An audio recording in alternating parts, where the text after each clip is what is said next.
आगम, हाय। कैसी हो? बिल्कुल अच्छी, तुम कैसे हो? बस बहुत अच्छा।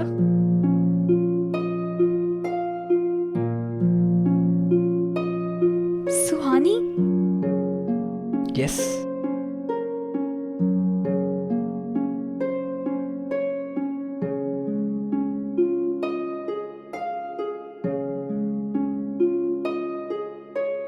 कितनी क्यूट है ये। तुम भी बिल्कुल वैसी ही हो जैसा आगम ने कहा था, क्या कहा इसने मेरे बारे में? कि तुम बहुत अच्छी हो, बहुत प्यारी हो और 2 मिनट में सबसे रिश्ते जोड़ लेती हो। अच्छा टाइम प्लीज प्लीज। अगर अब एक दूसरे की तारीफ करना बंद हो जाए तो हम पैम को कॉल करें? आंटी, क्या हम फोन लगा सकते हैं? क्यों नहीं, मैं तो एकदम रेडी हूँ, बोल। तो लगाओ ना। Hello Mrs Kapoor. अब आप उस दिन बोल रही थी ना कि आपको सुहानी से बात करनी है। जी। तो आज सुहानी, करीना और आप एक काम कीजिए, पहले आपने करीना से बात कीजिए। ये ले, बात कर।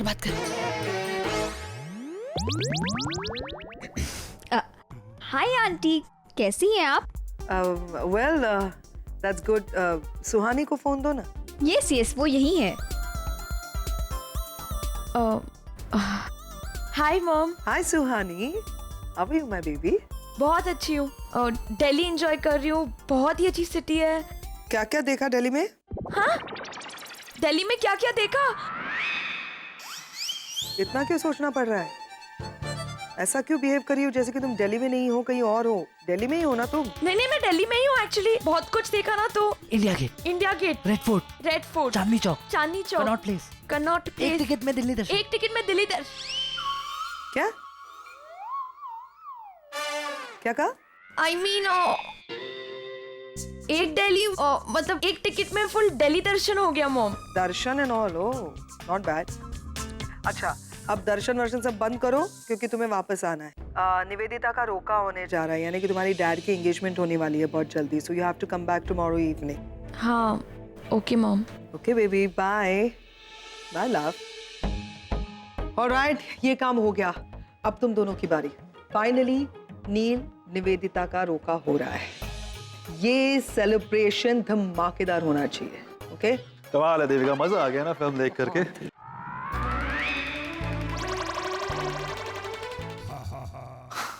पैम, तुम यहाँ पर हो? वो क्या नहीं, मेरी फ्रेंड का रेस्टोरेंट है, इसलिए मेरा यहाँ आना तो बनता है, लेकिन मैं देख रही हूँ कुछ लोगों का यहाँ आना जाना बेवजह बढ़ गया है। पैम, तुम भी ना। सो मिस देविका, कैसी हैं आप? मुझे तो लग रहा है आपने हॉस्पिटल की नौकरी छोड़ ही दी है। हाँ, मतलब आप इस वक्त हॉस्पिटल में रहती है ना आजकल? आज मेरी छुट्टी है। आरके और मैं मूवी देखने गए थे, सो। वाह, आरके, तुमने कभी मुझे मूवी के लिए नहीं बुलाया? एक्चुअली मैंने सोचा था, लेकिन फिर सोचा कि यार कौन हिम्मत करे, बार बार तुम्हारे टॉन्ट कौन सुनेगा। डॉक्टर देविका, एक्चुअली मेरे दोनों शोल्डर्स में पेन है। What do you think, physio लेनी चाहिए कि नहीं? नहीं करण, फिजियो नहीं, मालिश की जरूरत है तुम्हें, मालिश। तो जल्दी डॉक्टर को डिसाइड करने दो। तुम क्यों?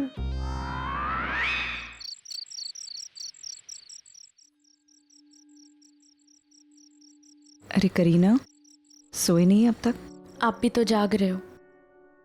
हाँ, नींद ही नहीं आ रही है।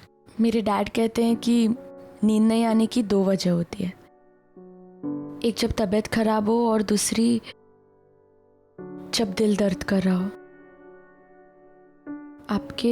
आपके हस्बैंड दूसरी शादी कर रहे हैं ना? वो आंटी आई थी ना, मैंने उनकी बात सुन ली थी। वो कह रही थी कि रोका होने वाला है, पर नील ने मना कर दिया आपकी वजह। पर आपने तो कहा था कि उनका नाम नचिकेत है, तो ये नील।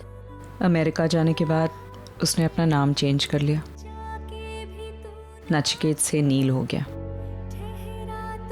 और कल जो आई थी वो निवेदिता है, रूपाली की छोटी बहन। नचिकेत उसी से शादी करने जा रहा है। मॉम, उस दिन हमारी बात अधूरी रह गई थी। रूपाली आंटी से बात करने के बाद आप इमिडिएटली घर छोड़ के चली गई थी।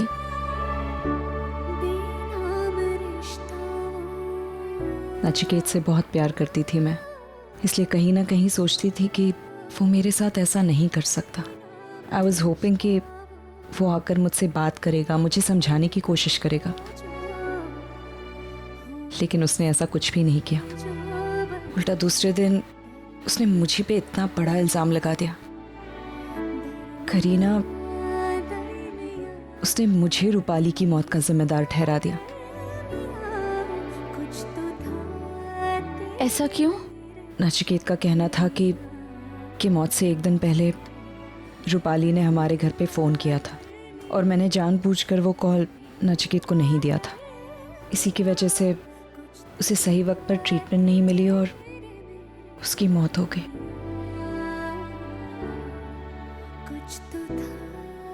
ऐसा कोई फोन आया था? एक कॉल आया तो था। हेलो हेलो, मुझे भी बात करनी है। मैंने फोन उठाया। क्या चल रहा है यहाँ पे? माँ, फोन आया पर निशा मुझे देना ही रही। किसका फोन है बेटा? लाओ इधर। अरे बेटा रुको। हेलो हेलो, तूने मुझे फोन क्यों नहीं दिया? तूने मुझे फोन क्यों नहीं दिया? बहुत शुक्र है, आप जरा जोर से बात कीजिए। हेलो, क्यों नहीं खोला? हेलो। अरे बेटा क्यों तंग कर रहा है इसे? मत रो। हेलो जी, मुझे कुछ भी सुनाई नहीं दे रहा है, प्लीज जरा जोर से बात कीजिए। हेलो, वरना फिर से मारूंगा। तू मत रो बेटा। रणदीप बस। वो फोन रूपाली आंटी का था। मुझे नहीं पता, हो भी सकता है। मेरे आसपास बच्चों का इतना शोर था कि मुझे किसी की आवाज़ सुनाई नहीं देती। करीना, मुझे रूपाली से प्रॉब्लम ज़रूर थी, लेकिन सच मानो मैं कभी नहीं चाहती थी कि वो इस तरह से। अगर मुझे पता होता कि वो कॉल रूपाली का है और उसकी कंडीशन इतनी क्रिटिकल है, तो मैं सब कुछ भुलाकर नचिकेत को इन्फॉर्म करती। तो आपने डैड को?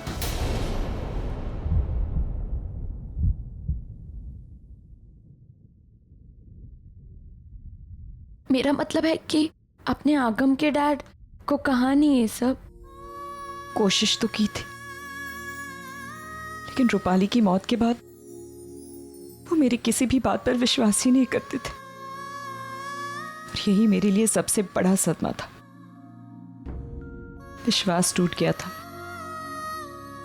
और जब रिश्ते में विश्वास ही नहीं हो तो उस रिश्ते के बचने की कोई उम्मीद ही नहीं होती।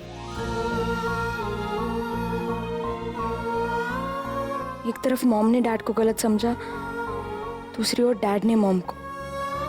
एक छोटी सी गलतफहमी ने दोनों को 15 साल एक दूसरे से दूर रखा। कोई एक भी कदम बढ़ा देता तो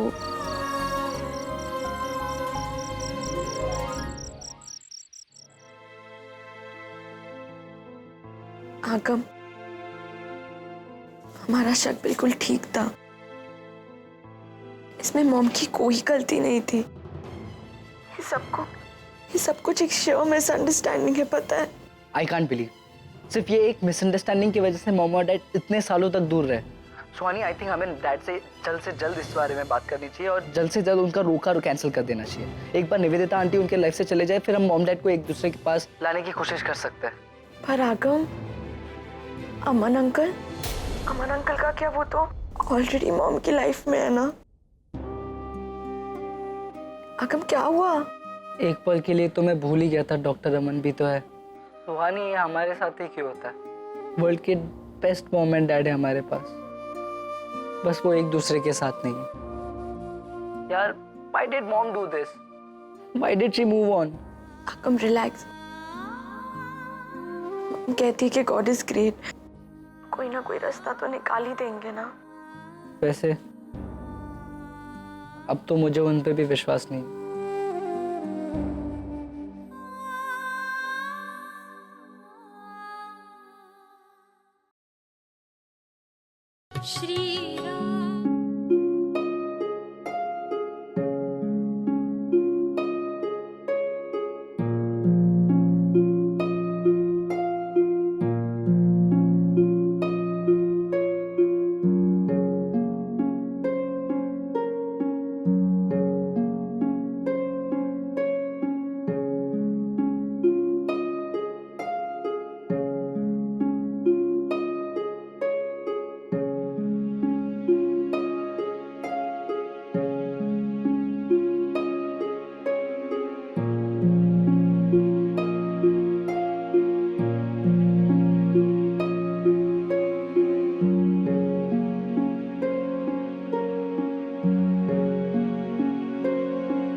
आज लाइफ में पहली बार मैंने आरती की है।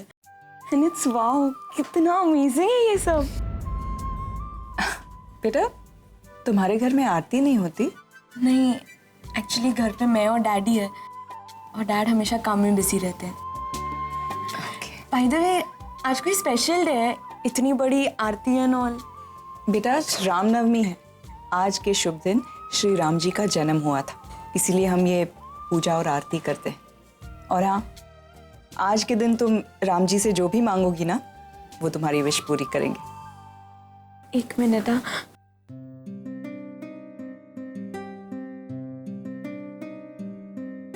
मुझे अपने लिए कुछ नहीं चाहिए राम जी, आप बस ऐसा कुछ मिरेकल कर दीजिए कि मॉम और डैड के बीच की सारी गलतफहमियां बिल्कुल दूर हो जाए। मैं उन्हें एक साथ देखना चाहती हूँ, प्लीज गॉड। देखा माँ, कभी कभी स्वभाव के आगे संस्कार भी हार जाते हैं। आज मेरा अपना बेटा आरव बिना ठीक से पूजा किए ही घर से बाहर चला गया, प्रसाद तक नहीं लिया। और ये अनजान लड़की जिससे हमारा कोई रिश्ता तक नहीं है, हमारे साथ राम जी की पूजा कर रही है। खैर, मैं हॉस्पिटल जा रही हूँ।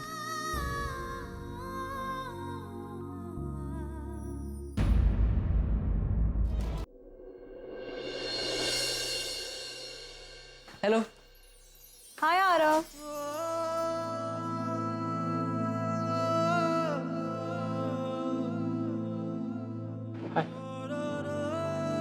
अरे क्यों मेहमानों की तरह वहां खड़े हो? आओ, कम बंटी 2 जूस। चल बैठो। हाँ भाई बोलो, अब क्या बात करनी है? एक्चुअली अंकल, मुझे आपसे कुछ सजेशंस चाहिए थे। और आप दोनों ही अपने अपने बिजनेस में सक्सेसफुल हैं, आपका मार्केट में नाम है। मुझे भी आपकी तरह ही आइडेंटिटी क्रिएट करनी है। अरब, जब मैं जवान था, मैं अभी जवान हूँ, लेकिन जब मैं थोड़ा ज्यादा जवान था, हजारों लड़कियां मुझ पर फिदा थी। लेकिन मैंने अपने लिए तुम्हारी डिम्पी आंटी को चुना। And yes I know, her love story में एक विलन होता है, और यहाँ भी एक विलन था, तुम्हारी आंटी का पापा। और उसने मेरे सामने एक शर्त रखी, पहले कामयाब बनकर दिखाओ, फिर डिम्पी के पति बने के सपने देखना। अरे कामयाबी का क्या है बेटा, तुम शादी कर लो, कामयाबी तो अपने आप आ जाएगी। हाँ? और फिर क्या था, अभी भी खिसक गई, छाती ठोक कर बोल दिया मैंने, आपसे 1 रुपए ज्यादा कमा कर दिखाऊंगा, तभी आपकी बेटी से शादी करने आऊंगा। देखो बेटा, ऐसा है कि मेरा जो कुछ भी है वो सब तुम्हारा है। लेकिन अगर फिर भी तुम पढ़ना चाहते हो, काम करना चाहते हो, तो ठीक है, लेकिन इसमें शादी रुकवाने की क्या जरूरत है? और फिर क्या था, मेरे तेवर देखकर भीगी बिल्ली बन गई उनकी, सारी शर्तें हटा दी और हाथ जोड़कर बोले, तुम जैसा लड़का मेरी बेटी को इस दुनिया में तो क्या, चांद और मंगल पर भी नहीं मिलेगा, उसे एक्सेप्ट कर लो। देखो बेटा, ऐसा है कि अगर तुम्हें शादी करनी है तो अभी करनी होगी, वरना हम पंजाबियों में लड़कों की कमी नहीं है। फिर मैंने जमकर पढ़ाई की, ये बिजनेस सेट किया, कामयाब बना, फिर शादी की। और मेरे ससुर जहां भी जाते थे 2-2 घंटे के सोलो शो करते थे। और पता है सब्जेक्ट क्या था? मेरा दामाद और उसका बिजनेस टैलेंट। क्या खाक टैलेंट है तुम में? डिम्पी तुम क्यों? करण, you should be thankful. Thankful? Yes, of course, कि मैंने अपना MBA कंप्लीट किया। अगर ये बिजनेस तुम्हारे हाथों में छोड़ दिया होता ना, तो तुम तो इसे डुबा ही देते। I mean MBA। आज की पूरी मुंबई में मार्केटिंग में मेरा हाथ कोई नहीं पकड़ सकता। भाई लंबी छोड़ रहे हो। मेरा कोई स्वार्थ नहीं है भाई, मैं बस आरव को मोटिवेट कर रहा हूँ। आरव देखो, टैलेंट तो हर किसी में होता है, लेकिन टैलेंट को पढ़ाई के साथ मिलना बहुत जरूरी है। बॉटम लाइन यही है कि कुछ भी करना हो, पढ़ाई खत्म करना बहुत जरूरी है। मैं समझता हूँ अंकल, लेकिन मेरे जो ये प्लान है, ये मास्टर प्लान है, ये कभी फेल हो ही नहीं सकता। मैं पूरी श्योरिटी के साथ बोल सकता हूँ। एक्चुअली अंकल, मेरे पास टाइम ज़्यादा है नहीं। I mean, मैं अपना टाइम इस प्लान में देना चाहता हूँ ताकि मैं जल्दी सक्सेसफुल बिजनेसमैन बन सकूँ। मैं आपसे करण अंकल, जो लोग जल्दबाजी करते हैं अक्सर अपने मुंह के बल गिरते हैं। तुझे बीच में किसी ने बुलाया है? मैं अंकल से बात कर रहा हूँ ना। तो मैं भी तो अपने अंकल से बात कर रहा हूँ। मैं तुझसे बात करूँ, ना ही तुझमें इतनी समझ है और ना ही तेरी औकात। अरे भाई, वो बात कर रहे हैं ना, क्यों बीच में? एक सेकंड, तू मेरा छोटा भाई है, बड़ा भाई बनने की कोशिश मत कर। दिमाग खराब हो गया तेरा, जो ऐसे छोटे लोगों की तरफदारी कर रहा है तू बड़ा इंसान है क्योंकि मेरे पापा बड़े इंसान है, वरना तेरी हैसियत क्या है? डैड को बीच में मत ला। मैं लाऊंगा बीच में। एक मिनट गाइस, एक मिनट रिलैक्स।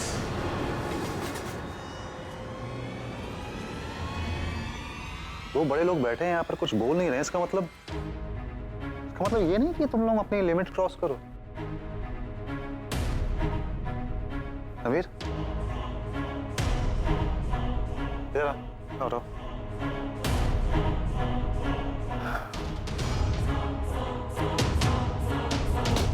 आरव, रणबीर, भाई हो तुम दोनों। ऐसा कौन सा तरीका है अपने भाई से बात करने का? तू क्या साड़ी ला रहा है? तू पागल हो गया। मैं पागल हो गया हूँ?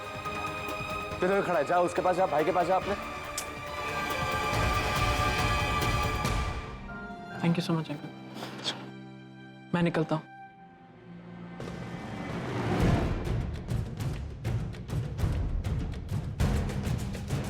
चलना।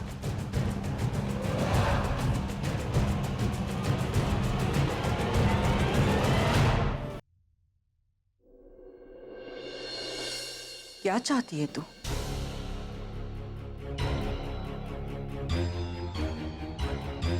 नानी मैं तो ऐसे ही। क्या हुआ?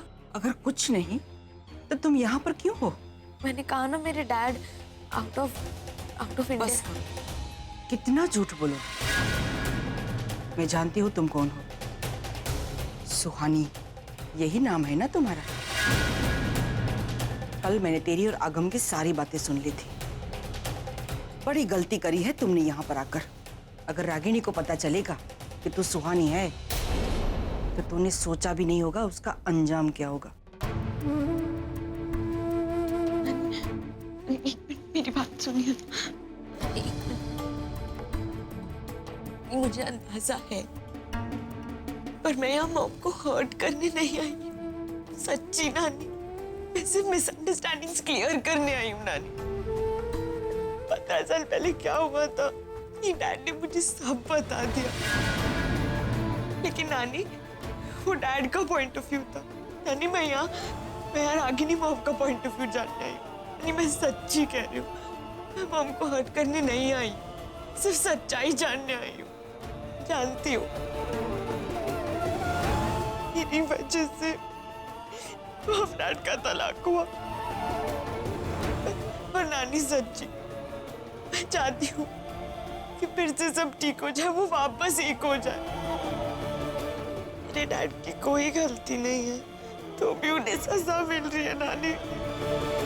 नानी वो मेरे डैड नहीं है, नहीं है वो मेरे डैड। नहीं दिया है उन्होंने मुझे जन्म।